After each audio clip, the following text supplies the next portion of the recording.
19 août 1944. Normandie, France. Un étroit couloir d'à peine 16 km de large. À l'intérieur, 100 000 soldats allemands, 2 armées entières, piégés, encerclés.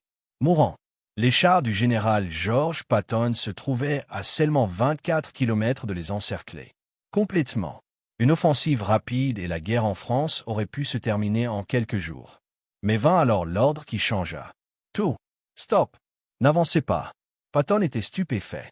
Churchill, lisant des interceptions secrètes, des renseignements ultra fins à Londres, savait que c'était le moment qui pouvait mettre fin à la guerre 6 mois plus tôt. Ce qui se passa ensuite entrait les Alliés pendant des décennies et coûterait des milliers de vies. Voici la véritable histoire de la poche du filet.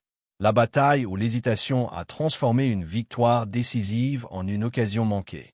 Et ce que Winston Churchill dira à ce sujet résonnerait à jamais dans l'histoire militaire. 25 juillet 1944. L'opération Cobra explosa à travers la campagne normande comme un coup de tonnerre. Pendant 2 mois éprouvants, les forces alliées s'étaient frayé un chemin à travers le bocage mortel, cette région aride où chaque champ était une forteresse et chaque chemin un champ de bataille. Les soldats américains, britanniques et canadiens payaient de leur sang chaque kilomètre parcouru. Les Allemands défendaient avec une détermination fanatique, transformant la Normandie en un véritable hachoir à viande qui menaçait de paralyser toute la libération de l'Europe. Mais l'opération Cobra brisa l'impasse. Les forces américaines, sous le commandement du général Omar Bradley, percèrent les lignes allemandes près de Saint-Lô. Soudain, la guerre d'usure statique se transforma en guerre de mouvement. La percée était lancée en embuscade. Le général George S. Patton Jr., commandant la toute nouvelle 3e armée, attendait son heure. La force blindée la plus agressive et la plus rapide que les Américains aient jamais rassemblée. Patton s'engouffra dans la brèche comme une force de la nature. Ses chars rugirent vers le sud, s'emparant de Ronch, puis pivotèrent vers l'ouest en Bretagne avant de se diriger vers l'est et le nord dans une vaste manœuvre de balayage. Le 8 août, la 3e armée s'emparait de l'Amas et fonçait vers le nord en direction de la ville d'Argentan. C'était un véritable tour de force militaire, le genre de guerre blindée audacieuse et percutante pour lequel Patton était né. Pendant ce temps, au nord, les forces britanniques et canadiennes, sous le commandement du maréchal Bernard Montgomery, progressaient vers le sud depuis Cannes en direction de Phil. Les 2 encerclements alliés se resserraient, et pris au piège comme des rats dans un piège, se trouvaient la 7e armée allemande et la 5e armée blindée allemande. Plus de 100 000 hommes, des milliers de véhicules, des centaines de chars et de pièces d'artillerie. À Londres, Winston Churchill recevait les décryptages ultra-sécurisés qui révélaient toute l'ampleur des événements. Les cryptanalystes britanniques de Bletchley Park avaient percé les communications militaires allemandes, offrant à Churchill un aperçu des délibérations du commandement allemand. Ce qui eût dû lui paraître presque trop beau pour être vrai. Adolf Hitler, dans l'une de ses erreurs stratégiques les plus catastrophiques, avait ordonné une contre-attaque à Morta au lieu d'autoriser une retraite. Il croyait que les forces allemandes pourraient percer les lignes ennemies jusqu'à la côte en partant des Ranches, coupant ainsi les lignes de ravitaillement de Patton et piégeant les forces américaines au sud. C'était une chimère. Le genre de pensée magique qui caractérisait le commandement militaire de plus en plus détaché d'Hitler. La contre-attaque de Morta, lancée le 7 août, échoua lamentablement en moins de 48 heures. La puissance aérienne alliée et l'infanterie américaine déterminée furent anéanties. Mais le refus d'Hitler d'autoriser une retraite signifiait que 2 armées allemandes entières restaient en Normandie, dos au fleuve Seine, les forces alliées se rapprochant. De 3 côtés. Churchill comprenait l'histoire militaire mieux que tout autre dirigeant politique de sa génération. Il avait étudié les grands encerclements, en Californie, où Hannibal avait anéanti une armée romaine, et à Sedan, où les Allemands avaient piégé les forces françaises en 1940. Il savait que détruire une armée sur le terrain était infiniment plus précieux que la conquête de territoire. On pouvait reprendre du territoire, certes, mais les soldats aguerris, les officiers expérimentés et le matériel irremplaçable étaient des ressources dont l'Allemagne avait désespérément besoin et qu'elle ne pouvait remplacer facilement. Les interceptions ultra-rapides révélaient le désespoir croissant des Allemands. Les commandants sur le terrain suppliaient Hitler de leur accorder l'autorisation de se retirer. Il refusa. Les unités allemandes manquaient de carburant et de munitions. Les chasseurs-bombardiers alliés contrôlaient le ciel, transformant tout mouvement diurne en condamnation à mort. La situation se détériorait d'heure en heure. Le 12 août, les fers de lance de Patton atteignirent l'Argentine. Les forces canadiennes se dirigeaient vers Philae, à seulement 24 km au nord. Le piège se refermait. La poche de Philae se formait et, à l'intérieur, 2 armées allemandes étaient sur le point d'être anéanties. Patton le voyait clairement. Ses commandants avancés signalaient une résistance allemande minimale au nord. La brèche était à exploiter. Il envoya un message urgent à Bradley, son supérieur immédiat. Nous avons des éléments à Argentan. Allons-nous continuer et repousser les Britanniques à la mer pour un autre Dunkerque? Il plaisantait à propos des Britanniques. L'humour de Patton était aussi incisif que ses tactiques militaires, mais il était on ne peut plus sérieux quant à la réduction de la brèche. Laissez-moi avancer vers le nord. Il disait, laissez-moi sceller cette poche. Laissez-moi en finir. La réponse qu'il reçut le stupéfia. Rien à faire. Vous ne devez pas aller au-delà d'Argentine. Arrêtez-vous où vous êtes et renforcez vos positions sur ce flanc. Patton reçut l'ordre de s'arrêter. Et avec cet ordre, tout changea. 13 août 1944. Le général George S. Patton se tenait à son poste de commandement près d'Argentine, et il était furieux. Ses chars, son infanterie, toute sa 3e armée étaient prêts à rejoindre les forces canadiennes à seulement 24 km de là, progressant depuis les rangs. Entre eux s'étendait la campagne, des troupes allemandes démoralisées à l'arrière, et une occasion unique. Il avait la puissance de feu. Il avait l'avantage psychologique. Il avait tout, sauf l'essentiel, l'autorisation d'attaquer. L'ordre de Bradley était absolu et sans équivoque. Stop à Argentine. N'avancez pas vers le nord. Tenez votre position. La frontière entre les forces américaines et britanniques et canadiennes avait été fixée à Argentine. La franchir risquait de provoquer des tirs amis. Des unités américaines et canadiennes risquaient de s'entretuer dans la confusion des attaques convergentes. De plus, Bradley craignait de trop étirer les lignes de ravitaillement et de créer un chaos au sein du commandement. En apparence, ses préoccupations étaient justifiées. La guerre de coalition exige de la coordination. Les frontières existent pour de bonnes raisons. Les tirs amis représentent un danger constant lorsque les forces convergent de plusieurs directions. Pourtant, debout là, avec les armées allemandes piégées à 24 km, Patton ne voyait qu'une occasion manquée. « Laissez-moi aller à Philae et nous repousserons les Britanniques à la mer pour un autre Dunkerque », avait-il lancé à Bradley. Mais derrière cette plaisanterie se cachait une proposition opérationnelle sérieuse. Laissons les forces américaines combler la brèche nord pendant que les Canadiens se frayaient encore un chemin à travers la farouche résistance allemande à Philae même. Scellez complètement la poche maintenant et piégée. Tout à l'intérieur. Bradley a dit non. Et derrière Bradley se tenait Eisenhower, le commandant suprême des forces alliées, qui n'allait pas passer outre l'avis de son commandant sur le terrain concernant un différent frontalier. La décision était prise. La 3e armée tiendrait à Argentine. Patton explosa de rage en privé. Les entrées de son journal, de ces jours-là, révèlent une frustration extrême. Il dit à ses officiers d'état-major, « C'est la plus grande erreur de la guerre. Nous pourrions en finir avec ça. » Immédiatement.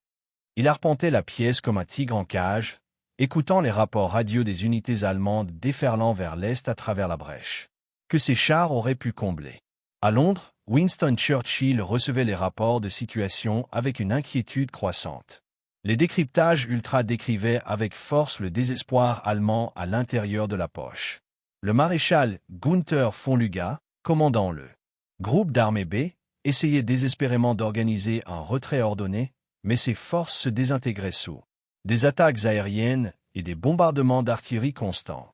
Les routes à l'intérieur de la poche étaient encombrées de véhicules, non pas avançant vers le combat, mais fuyant vers l'étroit corridor de fuite entre Philae et Argenton. Churchill comprenait mieux que quiconque les enjeux.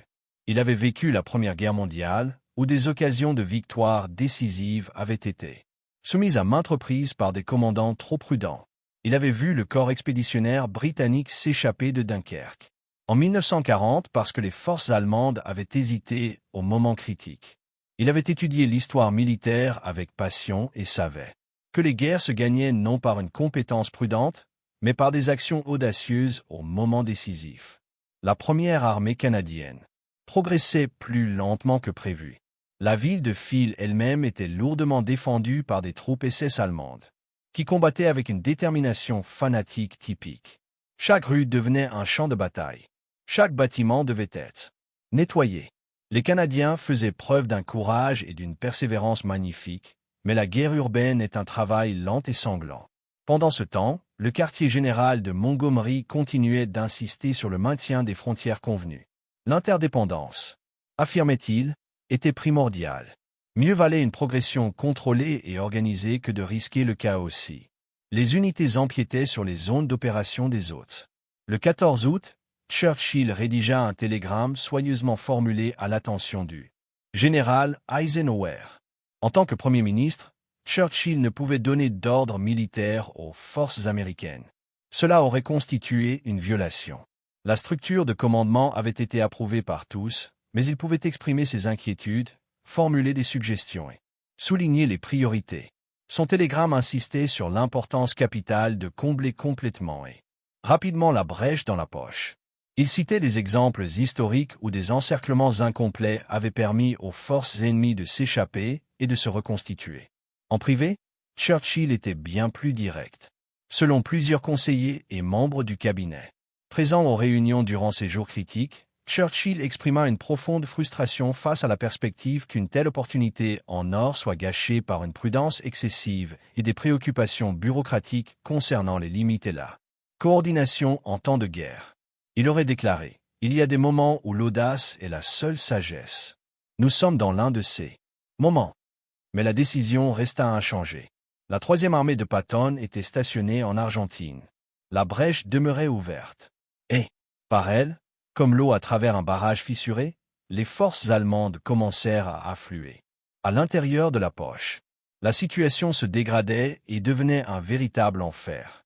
Les chasseurs-bombardiers alliés, des Typhoons armés de roquettes, des Thunderbolts et des Mustangs américains attaquaient tout ce qui bougeait. Les routes furent surnommées par les survivants allemands le couloir de la mort ou l'allée de la mort. Des véhicules brûlaient. Des milliers de chevaux périrent. Des corps jonchaient le sol. Et pourtant, l'évasion se poursuivit. Les unités allemandes conservèrent une discipline surprenante, même au cœur de la catastrophe. Les sapeurs travaillèrent sous le feu ennemi pour construire des ponts de fortune. Les formations de l'arrière-garde menèrent des actions de résistance désespérées pour maintenir le couloir ouvert quelques heures de plus. Juste assez longtemps pour qu'un dernier convoi puisse s'y faufiler. La brèche demeura ouverte, et chaque jour, elle le resta. D'autres Allemands s'échappèrent. Du 15 au 19 août 1944. Dans les coulisses, la 7e armée allemande était systématiquement anéantie, mais elle mourait lentement et incomplètement, et c'est ce qui fit toute la différence entre une grande victoire et un triomphe mettant fin à la guerre. La première armée canadienne s'empara finalement de Philae le 16 août. Après des jours de combats acharnés de maison en maison, les divisions blindées polonaises rattachées à la première armée canadienne et combattant avec une férocité particulière forgée par des années d'occupation nazie, progressèrent rapidement vers le village de Chamba. Ce petit village normand sans prétention devint soudainement l'un des points stratégiques les plus importants d'Europe. Qui contrôlait Chamba contrôlait la voie d'évacuation orientale. Les forces américaines tinrent bon à Argenton, à 19 km au sud. Entre ces deux points s'étendait un corridor de mort, de chaos et de soldats allemands désespérés, tentant de s'échapper avant que le piège ne se referme définitivement. La supériorité aérienne alliée transforma cette poche en un champ de bataille sans précédent sur le théâtre d'opérations d'Europe occidentale. Les chasseurs-bombardiers britanniques Typhoon, armés de roquettes de 27 kg, devinrent particulièrement redoutés. Leurs roquettes pouvaient percer le blindage des chars et transformer n'importe quel véhicule en cercueil explosif.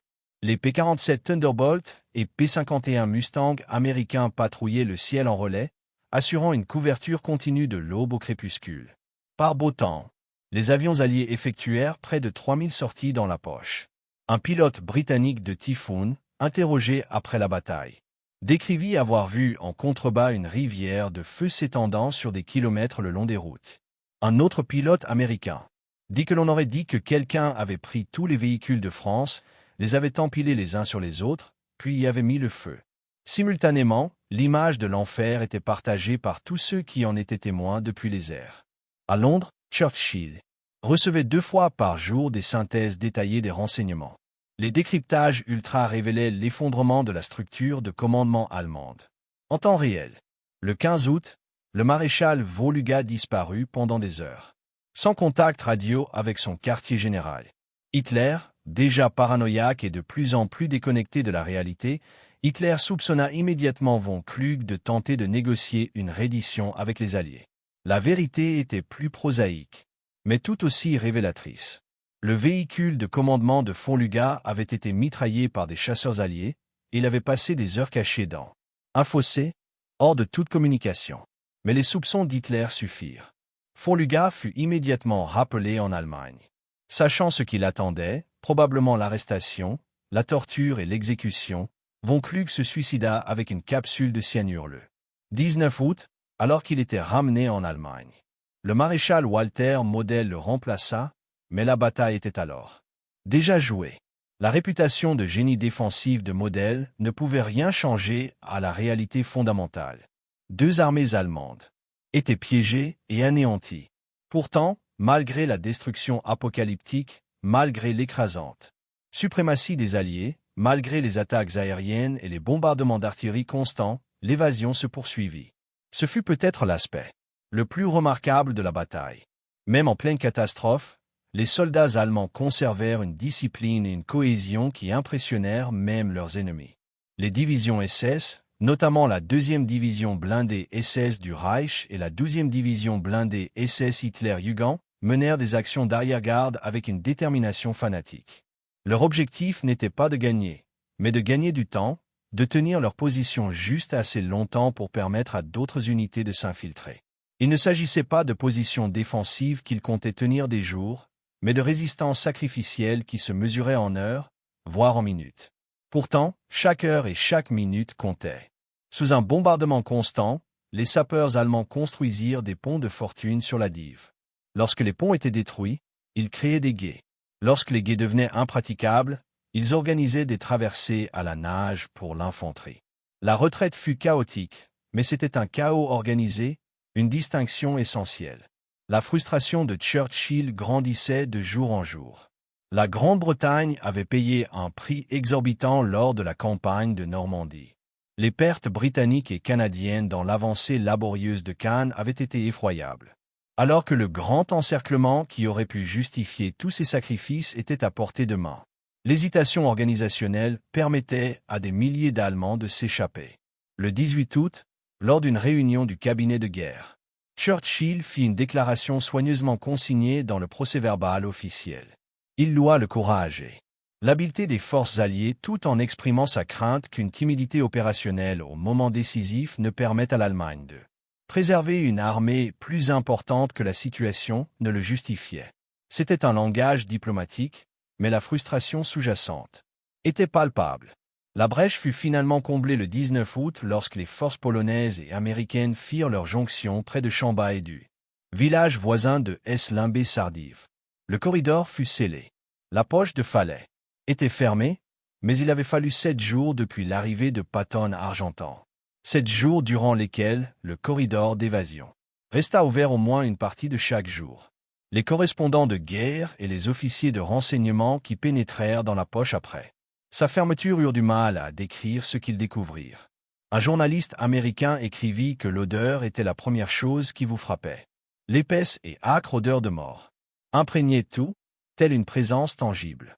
Des milliers de chevaux morts, gloutis par la chaleur estivale. Des véhicules détruits, chars, camions, voitures, motos, chariots jonchaient routes et champs. Des corps, allemands et civils, gisaient partout. Les statistiques ne révélaient qu'une partie de l'histoire. Plus de 50 000 soldats allemands capturés. 10 000 autres morts confirmés dans la poche. Des centaines de chars détruits ou abandonnés. Des milliers de véhicules perdus. Des centaines de pièces d'artillerie parsemaient la campagne. Mais les statistiques ne rendent pas compte de ce que les correspondants de guerre appelaient le « couloir de Finlay ». Un tronçon de route où les véhicules détruits étaient si densément entassés que le général Eisenhower déclara plus tard qu'on pouvait marcher des centaines de mètres en ne posant le pied que sur des débris. sans jamais toucher le sol. Ce fut l'un des plus grands champs de bataille de la guerre. Mais ce ne fut pas l'anéantissement total. 21 août 1944. Les armes se sont tues autour de Filelay. La poche était fermée. La bataille était terminée et les officiers du renseignement allié commencèrent le travail ardu d'évaluer ce qui avait été accompli et ce qui avait été manqué. Les chiffres paraissaient impressionnants au premier abord, plus de 50 000 Allemands capturés, environ 10 000 tués et une quantité considérable de matériel détruit. Selon tous les critères conventionnels, il s'agissait d'une victoire significative. Le groupe d'armée B était anéanti en tant que force de combat efficace. La route vers Paris était ouverte. La libération de la France pouvait s'accélérer. Mais à mesure que les officiers du renseignement établissaient des évaluations plus détaillées en interrogeant les prisonniers et en analysant les photos de reconnaissance, un tableau inquiétant se dessinait. Environ 20 000 à 40 000 soldats allemands s'étaient échappés par la brèche avant qu'elle ne se referme. Plus important encore, un nombre disproportionné de ces évadés étaient des officiers expérimentés et des sous-officiers supérieurs. Le corps de commandement dont l'Allemagne avait besoin pour reconstruire les divisions décimées. Plus inquiétant encore, plusieurs divisions blindées, bien que durement touchées, avaient conservé une cohésion organisationnelle suffisante pour mener des retraites en combattant. La deuxième division blindée SS d'Österreich parvint à s'extraire, avec une part importante de son équipement intact. La 9e division blindée SS, ON, réussit également à s'échapper avec suffisamment de chars et de véhicules pour rester opérationnels. Des éléments de la 1re division blindée SS, Leonhardt Adolf Hitler, de la 12e division blindée SS, Hitler-Jugend, et d'autres, réussirent à se replier. De l'autre côté du fleuve Seine, dans un semblant d'organisation. À Londres, Winston Churchill accueillit ces rapports avec un mélange de satisfaction et de frustration. La victoire était réelle et significative, mais elle n'était pas le coup de grâce qu'elle aurait pu porter. Grâce à sa profonde compréhension de l'histoire militaire et des dynamiques stratégiques, Churchill saisit immédiatement les conséquences pour le reste de 1944 et au-delà. Chaque soldat allemand qui s'échappait des lignes ennemies devrait être combattu à nouveau. Chaque char qui parvenait à s'échapper devrait être détruit ailleurs. Chaque officier expérimenté qui survivait commanderait des troupes contre les Alliés lors de futures batailles. La guerre, qui aurait pu être raccourcie de quelques mois, allait se poursuivre. Dans une conversation avec son secrétaire militaire, consigné dans ses journaux de guerre privés, Churchill observa que la victoire incomplète de Phil coûterait des vies aux Alliés lors des batailles à venir. C'était une prédiction sombre qui se révéla tragiquement exacte. Ces rescapés de Phil formèrent le noyau des forces allemandes reconstituées. Ils aidèrent à défendre la ligne libérée, les fortifications frontalières, qui longeaient la frontière occidentale de l'Allemagne. Ils combattirent dans la forêt de Herkin, ce cauchemar de bunkers et de champs de mines où les divisions américaines furent anéanties lors de certains des combats les plus brutaux de toute la guerre. Ils fournirent un commandement expérimenté pour l'offensive des Ardennes, la bataille des Ardennes, la contre-attaque désespérée d'Hitler. En décembre 1944 qui prit les Alliés totalement par surprise et faillit briser le frontalier. Le débat au sein du haut commandement allié fut intense, mais largement tenu secret pour des raisons de moralité et d'unité alliée.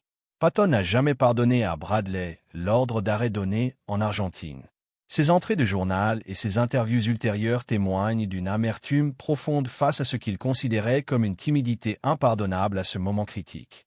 Nous aurions pu gagner la guerre là, à ce moment précis, répétait-il sans cesse à ses officiers d'état-major. Nous aurions pu anéantir toute cette satanée armée allemande en France. Montgomery défendait les mesures de coordination, les jugeant absolument nécessaires pour éviter des tirs fratricides catastrophiques. Ses rapports d'après-action soulignaient qu'un échange de tirs entre forces américaines et canadiennes aurait été un désastre pire encore que de laisser s'échapper quelques Allemands. Mieux valait une victoire contrôlée et organisée qu'un chaos fratricide. La position de Bradley a évolué avec le temps. Immédiatement après la bataille, il a défendu sa décision comme un commandement prudent dans des conditions incertaines. Dans ses mémoires, publiés des années plus tard, il se montrait plus franc, admettant qu'arrêter Patton était probablement une erreur, mais maintenant que cela semblait être la bonne décision compte tenu du brouillard de la guerre, des difficultés de coordination et des préoccupations légitimes concernant le commandement et le contrôle dans une situation en constante évolution. Eisenhower, en tant que commandant suprême des forces alliées, soutenait publiquement ses subordonnés tout en menant en privé une analyse approfondie des opérations. Il reconnaissait que la structure de commandement allié, conçue pour maintenir l'unité de la coalition et prévenir les frictions interalliées, avait également introduit des hésitations et des frictions bureaucratiques au moment même où la rapidité et l'audace étaient cruciales. Churchill, fidèle à son caractère, se montrait plus philosophique dans ses déclarations publiques, mais d'une franchise brutale en privé. De nombreux témoignages de son entourage durant ces semaines d'août 1944 font état de la frustration de Churchill. Selon Lord Alanbrooke, chef d'état-major impérial, Churchill fit remarquer que les dossiers représentaient à la fois le triomphe et la tragédie de la guerre de coalition, démontrant la force écrasante des forces alliées combinées.